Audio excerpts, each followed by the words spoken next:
Aşk bir karar, aşk bir karar, nadamet çektim. O görüp yürek, zerre bak yürek, acep horlandım.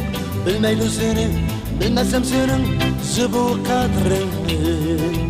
Hayda yaşayan, andak yaşayan, sümbül saç idi.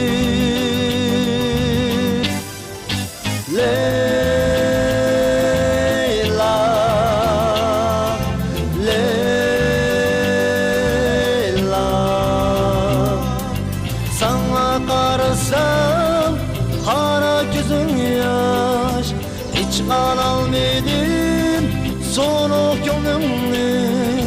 Bana karagın okşaş gözüm yaş, sen bu bilmeysen benim gönlümü.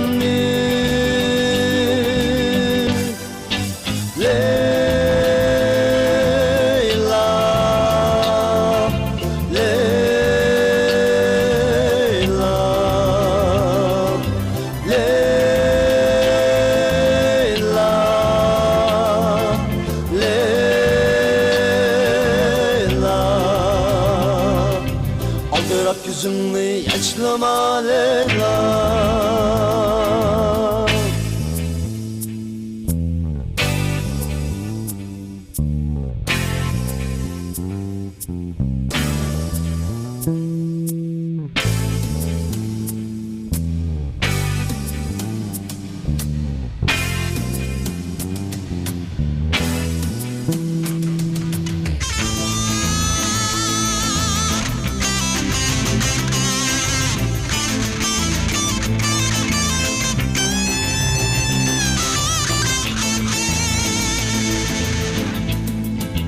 Sana küyümen, seni süyümen, oylayman seni. Yüzü düzire, cecebidere, gönlümden ketmez. Süyüner idim, güzel idi şu aşu melodlar. Şiirin sözlerim, aydak yüzlerim, yürekten düşmez.